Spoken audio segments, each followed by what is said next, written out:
जय सच्चिदानंद। व्यक्ति अगर अपने पूर्व ग्रहों से मुक्त नहीं है, मान्यताओं से मुक्त नहीं है और वह केवल स्वयं की व्याख्याओं और विकृतियों के साथ ही सुनना और देखना चाहता है, तो व्यक्ति सदा ही जो बाबत जैसी है वैसी सुन और देखने में असमर्थ रहता है।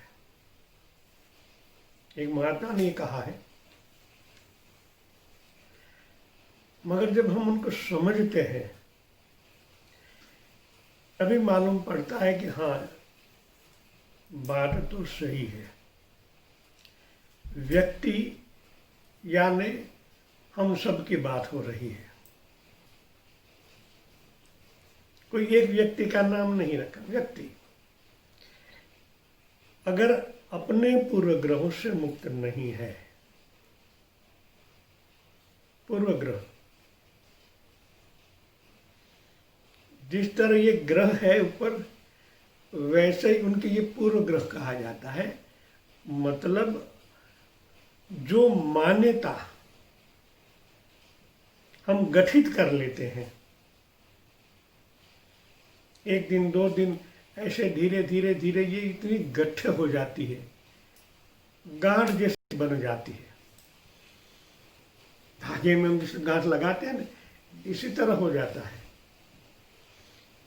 और ये सुनी सुनाई किसी ने हमने कह दी और हमने मान ली, उस बाबत को मान्यता दे दिया। किसने दिया? मन ने। मन कौन है? इस प्रकृति से बना है। ये सब संयोग होकर जो मान्यता दृढ़ हो जाती है और उनके हिसाब से ही हम डिसीजन लेते हैं। इसलिए उनको पूर्व ग्रह कहते हैं। हमारी मान्यता ज़्यादातर ये है कि ये ग्रह नड़ता है, ये वो ग्रह नड़ता है, ये गुरु है, ये शनि है, ये शुक्र है, इसलिए वो ग्रह कहा जाता है। वो नड़ता है, परेशान कर रहा है, इसलिए यहाँ उनको पूर्व ग्रह कहा। हमारे ही बनाए हुए व्यक्तित्व को हम मान्यता देते, हम ही देते हैं। हम ही फरियादी है, हम ही वकील है और हम ही न्यायाधीश है। यहाँ कोई बाहर का आता ही नहीं है। इसलिए आपकी मनगढ़ंत बात से आप इनको स्वीकार कर लेते, उनको पूर्व ग्रह कहते हैं। उनसे मुक्त होना पड़ता है।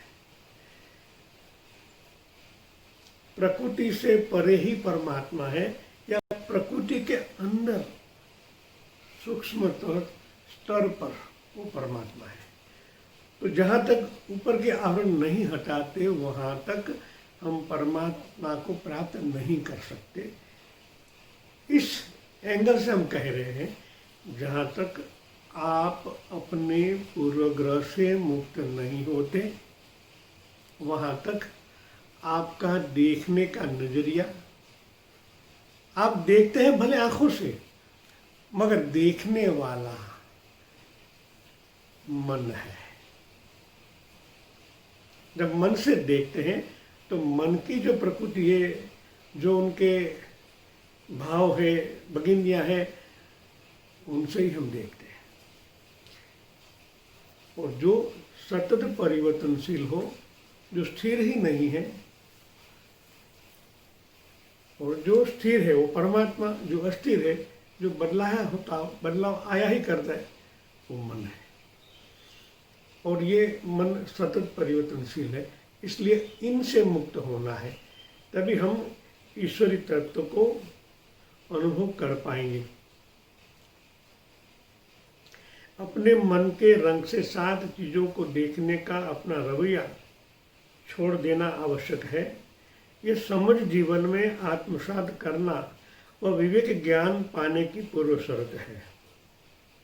आध्यात्मिक विकास के लिए आपको तार्किक दृष्टिकोण त्यागना चाहिए और इनकी बजाय जीवन में स्वरचनात्मक समझौता, सबर, सहकारपूर्ण और विकासात्मक दृष्टिकोण लाना चाहिए।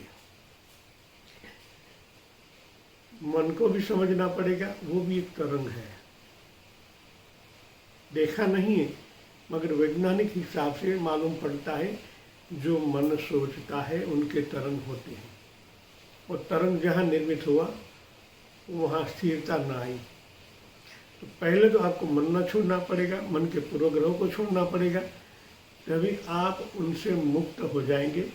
और जैसे ही मुक्त हो जाते हैं, मन से मुक्त होना माने मोक्ष। मन का जहाँ क्षय होता है वही मोक्ष है, वरना मोक्ष खाली शब्द है। सबसे परे जाए, सबसे विमुक्त हो जाए तो मोक्ष ही है, क्योंकि आप वही चेतन है। तभी गीता का ज्ञान परफेक्ट आपको मालूम पड़ेगा। गुरु को एक तर्क के साथ नहीं बल्कि प्यार और आदर के साथ सुनना व्यक्ति के लिए आवश्यक ही नहीं, अनिवार्य भी है। जहाँ तक आपके मन में तर्क है, गुरु सामने बैठे हैं, कुछ ज्ञान की बातें हो रही है, फिर भी आप अपने मन में तभी कोई अलग तर्क पर सोच रहे हैं। उनमें भी तर्क करते हैं, जो ये ज्ञान है सच में ऐसा है या वैसा तो मैंने वहाँ भी सुना था, वो सत्य है, ये सत्य है। मन आपके अंतकरण में ही तर्क कर रहा है, पर एकाग्रता न हुई। जो ज्ञान अभी मिल रहा है उनको एंट्री आपने हृदय में दी ही नहीं है, अभी तर्क चल रहा है। तो तर्क तो ब्रह्मांड से धीरे धीरे विलय हो जाएगा और आप वैसे के वैसे ही रह जाते हैं। इसलिए जब गुरु के पास आप जाएं, उनके पास बैठें, शून्य ही होना है। शून्य एक बीज बन जाता है, बीज में ही कुछ लिखा जा सकता है। वहां भी तरंग रहेंगे तो क्या करोगे? तो गुरु एक प्रकाश है, प्रकाश झेलना पड़ता है, और वो तो प्रकाश सर्वव्यापी सर्वज्ञता का प्रकाश है, जो इस प्रकाश के अंदर पूरे ब्रह्मांड का ज्ञान सूक्ष्म रूप से है। जब उनको आप एक्सेप्ट करते हैं तभी आपके अंदर का ज्ञान और ब्रह्मांडी ज्ञान दो एक होते हैं, तभी आपको सच्ची समझ आप पा सकते हैं। जब आप गुरु को सुनते हो तो आप अपने कान से ही नहीं सुनते, बल्कि आप अपने मन से भी सुनते हैं।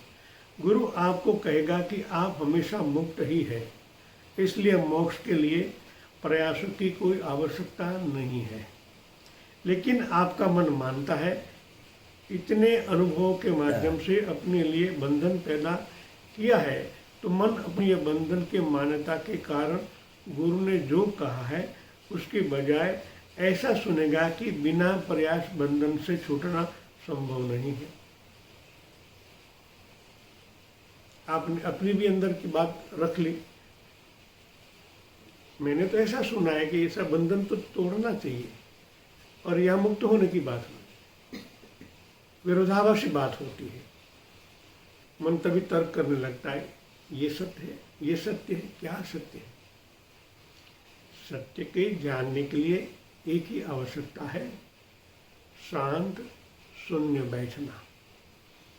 और ये ऐसा है, ढाल हो वहाँ ढलता है, वो प्रकाश, वो सर्वव्यापी तत्व वैसे ही आपके अंदर अवतरित हो जाएगा।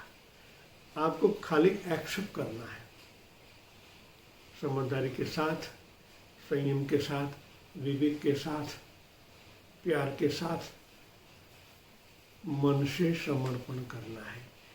तभी ये ज्ञान आपके अंदर अवतरित होगा, आप ज्ञानमय हो जाएंगे, यानी प्रकाशमय हो जाएंगे, और परमात्मा का स्वरूप ही प्रकाशमय है। जय सच्चिदानंद।